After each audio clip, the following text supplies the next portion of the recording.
오디세이아 10권에서는 9권에 이어 오디세우스가 파이아케스족의 왕 알키노오스에게 자신이 겪었던 모험 이야기를 하고 있습니다. 가까스로 폴리페모스에게서 탈출한 오디세우스는 아이올리의 섬에 닿았습니다. 거기에는 히포테스의 아들 아이올로스가 물에 떠있는 섬에 살고 있었습니다. 그에게는 12자녀가 있었는데 딸 6에 장성한 아들 6이었습니다. 그는 딸들을 아들들에게 아내로 주었습니다. 아이올로스는 오디세우스를 한 달 동안 환대하며 일리오스와 아르고스 군인들의 함선들과 아카이오이족의 귀향에 관해 꼬치꼬치 캐물었고 오디세우스는 그 물음에 답하여 주었습니다. 오디세우스가 아이올로스에게 호송해 주기를 부탁하자 아이올로스는 흔쾌히 호송을 준비해 주었고 오디세우스에게 자루 하나를 선물했는데 그 자루에는 울부짖는 바람들의 길들이 묶여 있었습니다. 9일 동안 밤낮으로 항해를 계속하던 오디세우스는 피곤하여 달콤한 잠에 빠져들었습니다. 그런데 10일째 되던 날 오디세우스의 전우들이 그 자루 안에 황금과 은으로 된 선물이 들어있는 것으로 의심을 해서 자루를 풀어버립니다. 그랬더니 온갖 바람이 다 터져 나왔습니다. 그리고 거의 집에 돌아갈 뻔했던 오디세우스의 배는 다시 아이올리아 섬으로 밀려났고 전우들은 신음하고 있었습니다. 오디세우스는 다시 아이올로스 섬의 아이올로스에게 찾아갔으나 아이올로스는 오디세우스에게 화를 내며 말합니다. 이 섬에서 썩 꺼지시오. 살아있는 자들 중에서 가장 수치스런 자여. 내게는 축복받은 신들께 미움받는 인간을 보살펴주거나 호송해줄 권한은 없소이다.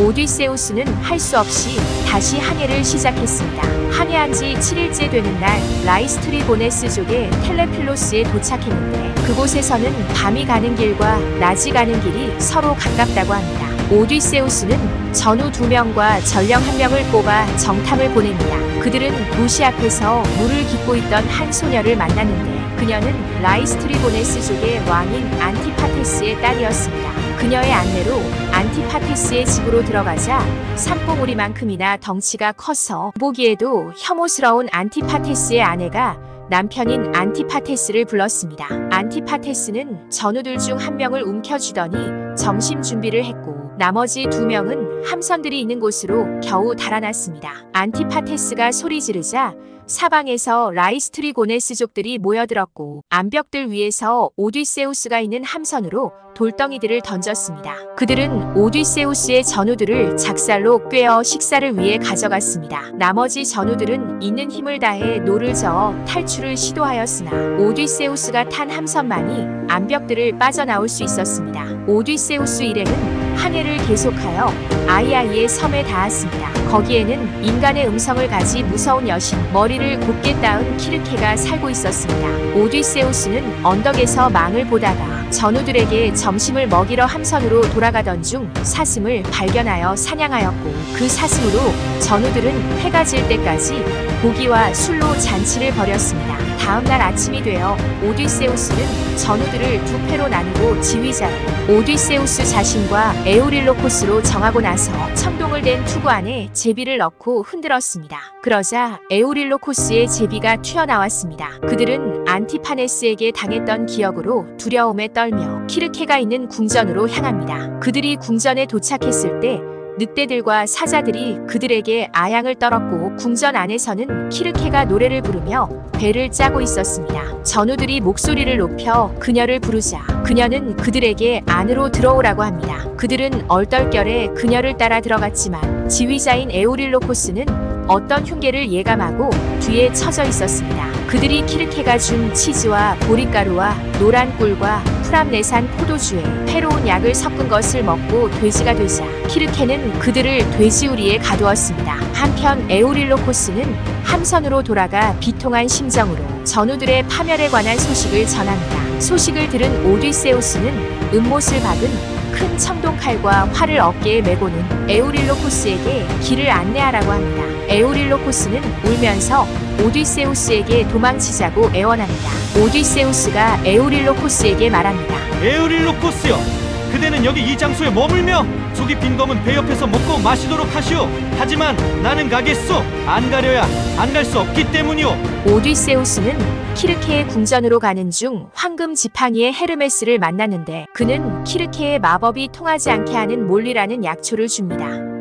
또한 키르케가 동침을 하려고 하면 받아들이라고 당부합니다. 오디세우스가 키르케의 궁전에 도착해서 그녀를 큰 소리로 부르자 그녀는 그를 궁전 안으로 데리고 갑니다. 키르케는 오디세우스에게 마법의 약을 탄 혼합식을 주었는데도 돼지로 변하지 않자 지팡이로 때리며 돼지우리로 들어가라고 소리칩니다. 오디세우스가 헤르메스의 당부에 따라 넓적 다리에서 날카로운 칼을 빼어들고 죽일 듯이 키르케에게 덤벼들자 그녀는 헤르메스의 예상대로 오디세우스에게 동침을 하자고 합니다.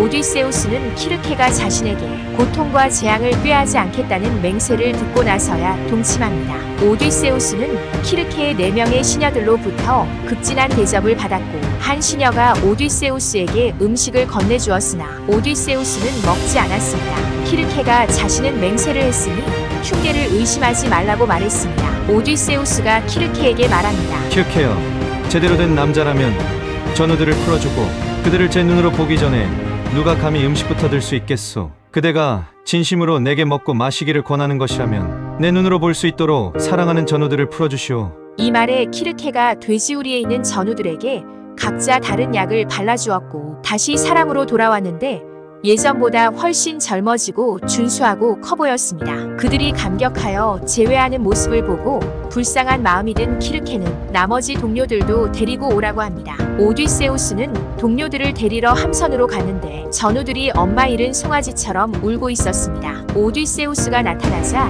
그들은 주체할 수 없는 기쁨을 느꼈습니다. 오디세우스가 전우들을 키르케의 궁전으로 데리고 가려 하자 에우릴로코스가 반대합니다. 그러면서 퀴클롭스의 동굴에서 전우들이 말렸음에도 불구하고 남아있는 바람에 동료들을 잃은 이야기를 하며 오디세우스를 질책합니다. 오디세우스가 화가 나서 싸움이 날 뻔했으나 전우들의 만류로 에우릴로코스도 같이 동행하게 됩니다. 그들은 키르케의 궁전에서 제외하였고 집안이 울리도록 슬피 울었습니다. 그들은 1년 동안이나 날마다 잔치와도 같은 날을 보냅니다. 그러던 중 전우들이 이타케로 돌아가자는 말을 하였고 오디세우스도 찬성합니다. 오디세우스는 키르케에게 자신들의 귀향을 부탁합니다. 그러나 키르케는 귀향하기 전에 한 가지 여행을 해야 한다고 말합니다. 그것은 저승에 가서 테바이의 테이레시아스를 찾아가 귀향에 대한 예언을 들어야 한다는 것입니다. 저승에 다녀와야 한다는 말에 오디세우스는 비통한 마음이 들었지만